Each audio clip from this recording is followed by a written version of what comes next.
Hello दोस्तों, कैसे हैं आप सब। आज की हमारी कहानी है ननद का फ़र्ज। अगर अच्छी लगे तो चैनल को लाइक शेयर और सब्सक्राइब करना ना भूलें। आज रिया अपनी माँ को फ़ोन 3-4 बार लगा चुकी थी। उसे बहुत झुंझलाहट हो रही थी कि माँ फ़ोन क्यों नहीं उठा रही हैं। उसने भाभी को फ़ोन मिलाया और भाभी ने भी फ़ोन नहीं उठाया क्योंकि वह किचन में काम कर रही थी। अब उसकी भाभी खाने पीने का काम करके कमरे में आई। तब उसने फ़ोन उठाया तो देखा कि रिया दीदी के 3 मिस कॉल थे। उसने सोचा अब फ़ोन मिलाऊंगी तो दीदी कहीं सो ना गई हों।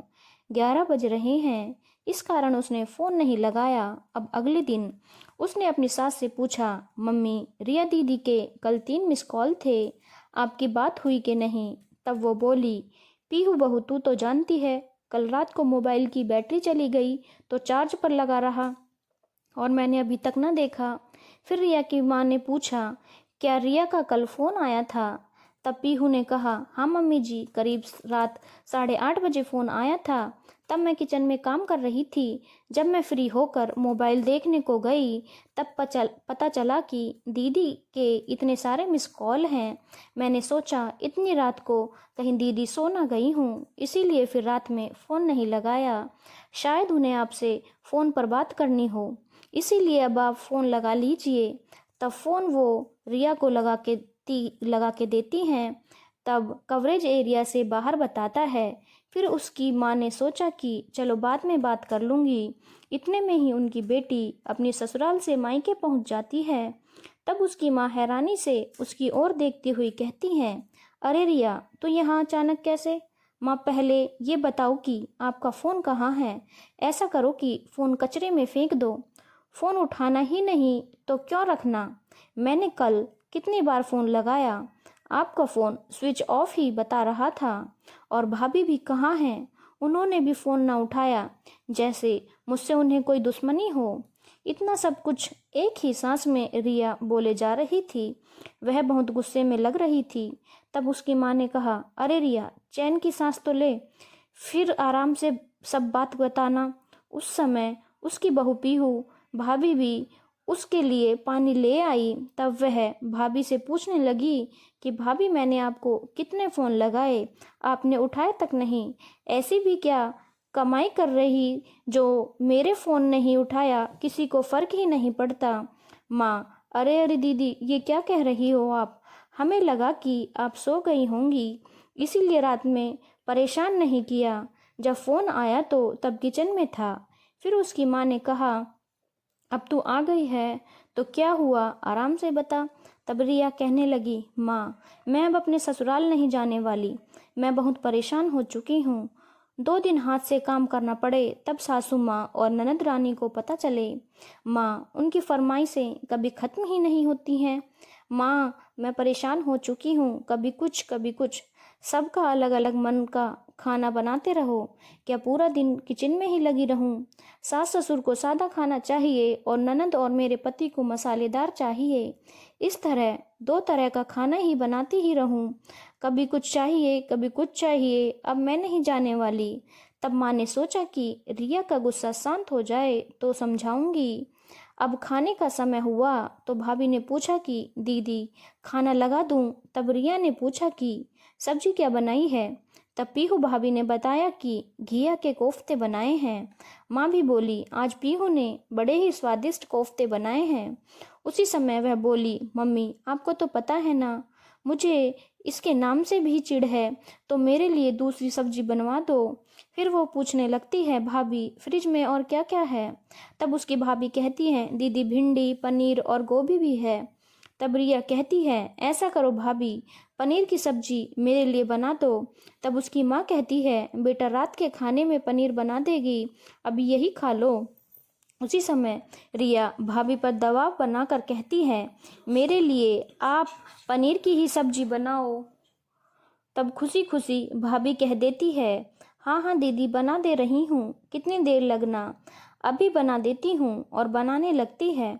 इस तरह वह भाभी पर काम बढ़ा ही देती है। कभी कुछ कहती कभी कुछ। अगले दिन वह आराम से सोकर उठती है तो चाय पीते हुए कहती है, आज माँ, बड़े दिनों बाद इतनी अच्छी नींद आई है। तब उसकी माँ कहती, है। समय भी देखा तूने रिया, कितने बज गए हैं? दोपहर होने को आई है। तेरा मायका है तो क्या हुआ, इतनी देर से सोएगी? तब वह कहती है, क्या हुआ माँ, एक दिन मैं इतनी देर तक सो गई तो। तभी उसकी भाभी सासू माँ से पूछती है, मम्मी जी खाना लगा दूँ क्या? तब रिया कहती है, अरे भाभी आपने इतनी जल्दी खाना बना लिया? हाँ दीदी, दोपहर के 12 भी तो बज रहे हैं। तब उसकी माँ कहती है, तू देर से उठे तो इसका मतलब यह नहीं कि काम समय पर ना हो। और खाना परोस कर भाभी फ्री होती है। तब रिया कहती है, भाभी मेरा सलवार सूट मशीन में मत डालना, वो हाथ से ही धुलना। इतने पर भी उसकी भाभी कहती हैं, जी दीदी कहकर उसके काम करती जाती हैं। अब 1 सप्ताह हो चुके थे। रिया ना तो काम करती थी, ना ही समय पर खाना पीना साथ में खाती थी। इस तरह उसके लिए असमय पर चाय बनाना और खाने के लिए अलग अलग फरमाइशें होते रहने से उसकी माँ बोल पड़ी, रिया तो भाभी का हाथ क्यों नहीं बटा लेती, दिन भर मोबाइल में लगी रहती है। तब वह कहती है, माँ आपको परेशानी क्यों हो रही है? जब भाभी को परेशानी नहीं तो आप क्यों बोल रही हो? इतना कहने पर उसकी माँ ने कहा, अरे तेरी भाभी है ही इतनी अच्छी कि उफ तक न कर रही है। तू भी तो जिम्मेदारी अपनी समझ। ऐसे कब तक चलेगा, कब तक तू यहाँ रहेगी? तब वह बोली, ऐसे कौन सी माँ होती है जो बेटी को चैन से न रहने दे? तब उसकी माँ बोली, अरे रिया तू कुछ ज्यादा ही नहीं बोल रही है? पहले तो तू परेशान लग रही थी तो मैं कुछ ना बोली, पर आज यह तुझसे पूछती हूँ, यदि मेरी बहू जिम्मेदार हो सकती है तो तू क्यों नहीं? तेरे को अपने ससुराल में काम करने में इतनी परेशानी होती तो भाभी से कुछ तो सीख। आज तुझे भाभी इसलिए अच्छी लग रही है क्योंकि वह तेरे हिसाब से काम कर रही है, वह सबके मन का कर रही है। तेरे भैया के हिसाब से अलग खाना बनाती है, तेरे हिसाब से भी अलग, और तो और मेरे लिए भी सादा खाना बनाती है। यह तो हर औरत को अपने घर परिवार के लिए खाना अलग अलग बनाना ही पड़ता है। पहले तेरी सास ने भी तो किया होगा, अब तू पहुंच गई तो क्या ये सब करना तेरा फर्ज नहीं है? औरत का उसका असली घर उसका ससुराल ही होता है। विदाई होते ही जब दहरी लांघती है तो मायके की दहलीज पर पराई हो जाती है। मायके में बिना वजह रहना, कितने दिन यहाँ रहेगी? अगर पति और सास ससुर से अनबन भी हो, कुछ समझ में आता है। केवल काम की वजह से तू यहाँ रुकी है तो तेरा रुकना सही नहीं है। क्या मैंने तुझे यही संस्कार दिए हैं कि अपने मन की करे? तुझ पर धिक्कार है। एक अपनी भाभी को देख, आखिर जिम्मेदारी से अपना घर संभाल रही है, वैसे तू भी जिम्मेदारी से अपना घर संभाल नहीं रही है तो मेरी परवरिश पर धिक्कार है बेटा। अगर तू काम और जिम्मेदारी के डर से यहाँ रही तो क्या तेरी भाभी को भी यही करना चाहिए? वो भी अपने मायके में जाकर गुस्सा होकर अपनी माँ से कहे कि मुझे ससुराल नहीं जाना। ये शुक्र मनाओ तेरी भाभी तेरे जैसी नहीं है। आज तो मैं हूँ तो तू रुक गई और ये निर्णय कर लिया कि तुझे ससुराल नहीं जाना।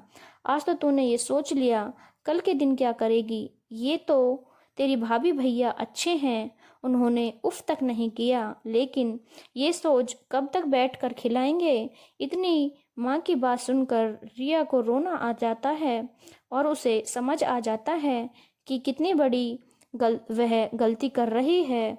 और गलती का एहसास होते ही वह माँ से कहती है, माँ तूने तो आज मेरी आंखें खोल दी। अब मैं भी भाभी की तरह जिम्मेदारी से सब काम करूंगी, काम को कभी बोझ नहीं समझूंगी। माँ मैं कल ही अपने घर जाऊंगी ताकि सब वहाँ पर खुश रहें। परिवार की खुशी से बढ़कर मेरे लिए कुछ नहीं है। और वह खुशी खुशी अपने घर चली जाती है। दोस्तों, बहू ससुराल जाती है तो उस पर काम की जिम्मेदारी बढ़ती है, तो क्या काम और जिम्मेदारी के डर से मायके में ही रहना सही है? इस पर अपने सुझाव और प्रतिक्रिया अवश्य दें। धन्यवाद दोस्तों। अगर आपको कहानी अच्छी लगी हो तो चैनल को लाइक, शेयर और सब्सक्राइब करना ना भूलें।